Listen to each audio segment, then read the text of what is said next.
So, does this face ring a bell for you? This man right here. This beautiful specimen man right here. It should. Because this right here is Hakeem. You might say, why are you talking about Hakeem? We cut this guy, right? We did cut him. He's now the right tackle for the Minnesota Vikings. That's right. When we cut him, he signed as a backup right tackle for the Minnesota Vikings. Well, with Braden Smith now almost officially out as he missed back-to-back practices, we're going to be going against him this weekend.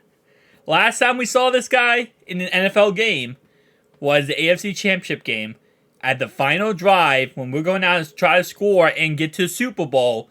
And on third down, Hakeem gets destroyed by Chris Jones, and obviously Joe Burrow gets sacked. And now we're going against him as their starting right tackle. And what's amazing about this is, I said how much Lou is going to set up blitzes if Braden Smith's not in. The funny thing is, Lou knows how to beat Hakeem on a consistent basis. We practiced with this guy when he was here in Cincinnati. He's practiced week in, week out, setting different packages against our offensive line, including Hakeem, to know, okay, how are we going to get to the quarterback? So, what really sucks for the Minnesota Vikings here, it's not the fact that Justin Jefferson's going to play, but he might be limited. It's not the fact you're going with Nick Mullins. It's the fact that you're going with our old right tackle, who we cut, and we know pretty much everything about at this point. So, talk about a competitive advantage. Talk about that next level. We have this insane advantage on you guys because, yeah, Hakeem, he played 3 years for us in Cincinnati. 3 years. And you can see his blocking grades. 48.4, 48.9, and 53.6. He was one of the worst tackles for us so far. And in his career, he gave up 7 sacks for us. 30 hurries and 43 pass rushing give-ups. So the fact that we now have to play against this guy, when I said before that we potentially will overload the right-hand side or overload, a lot of different blitzes in this game, that might have been an understatement. Because Lou right now, especially with Braden Smith, potentially, he could still play. But if he doesn't go, which it looks like he's not going to, Lou has to be licking his chops right now. Because he's got to be like, okay, who are we game planning against? Well, you're game planning against Hakeem. The guy you cut. The guy who really never made it as anything for you at the right tackle position. And you're sitting there like, we're going against that guy? Like, Sam Hubbard knows him. Trey Hendrickson knows him. Everyone on this defensive line outside of Myles Murphy has gone against Hakeem in practice, game in and game out. We know every tendency he has. We know when he flinches, what he likes, what he doesn't like, his weaknesses. Like, I have never thought about this in a game before, because usually, and this is not me trashing it, but usually your offensive line over the last, certain amount of years has not been good, okay? Let's just face it. Before 2020, our line was like a trash can on wheels. It was a revolving door of whoever wants to get through gets through.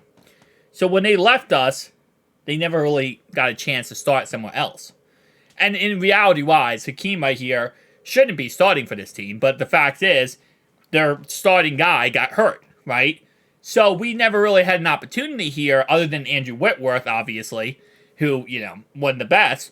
Other than Andrew Whitworth, we hadn't really had an opportunity to play somebody from the offensive line that we cut that simply wasn't good because they never got a starting job somewhere else. So it's just funny because going into this game, you have a backup quarterback, right, who hasn't played in a little bit of time. He's not really successful, but he was actually okay with the 49ers at one point. But Kyle Shanahan, I wonder why he was good with the 49ers, right? Everyone except for Trey Lance apparently can make it work with 49ers. But you have a guy here who is a backup quarterback.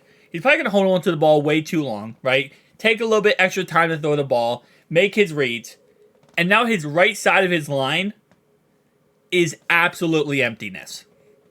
And he's going to have Hubbard and Hendrickson and probably Miles Murphy on his right side blitzing left to right and center.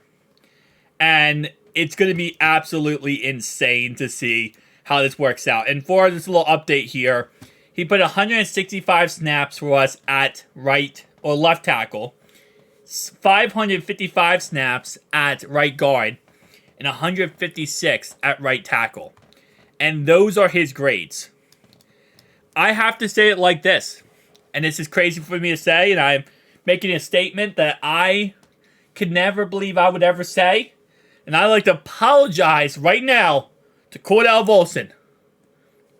But it's true. Cordell Volson, he's worse than you.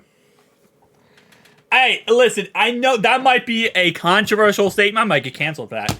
I'm getting canceled. Take me to jail. Because he might be worse than Cordell Volson. He actually is worse than Cordell Volson. How is that even possible? Cordell Volson puts up zeros. Listen, okay? This is good. This is really good news. And, you know, I normally say when a player leaves us, right, I wish you the best of luck, right? I do. And Akeem, outside of this game, I wish you the best of luck with your career. Wish you the best of luck with, you know, your endeavors throughout the rest of your NFL career, however long it is.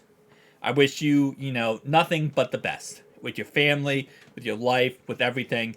In this game, we're about to play Saturday, I wish you nothing but failure. In this game, just this game, I wish you nothing but failure.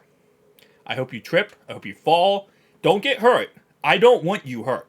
I want you in this game the whole entire game. I want you to leave this game healthy because I don't want to see any kind of injuries. Not at all. But I hope you trip and fall, like maybe you like fall by yourself on the side and you don't get hurt, but you just like kind of fall and like, you know, you stumble over your own 2 feet pretty much. And Sam Hubbard can go right by you, not touching you, not hurting you in your own way, but getting to the quarterback. Because, man, this is like a, what's it called? This is like a Christmas gift, right? We now get to go against someone that we always complained about. We get to go against someone who really, in reality, that right side ruined our offensive line. That right side ruined our AFC Championship game last year versus the Chiefs. The guy who really ruined our championship. Now we get to ruin the Minnesota Vikings playoff shots. Welcome back, Akeem. You know how it is here in Cincinnati. Gonna be a long game, buddy. It's gonna be a long game. And you already know Lou Anarumo. And he already know you. But they say, like, I forget what the quote is. There's like some quote from Predator, like the 1960s, 70s, whatever, when that movie came out, I forget. I think 80s. But it's like, once he has you in his sights, oh, it's over. And Lou right now, he is lasered on that right-hand side. And especially now with the guards also, you know, potentially could be injured or not playing. Bro, good luck, Keem. You're going to freaking need it. Peace out. Who they going to think of beat them Who they think going to beat them Bengals? Who they think going to beat them Bengals? Nobody. Especially not you, Akeem. Especially not you.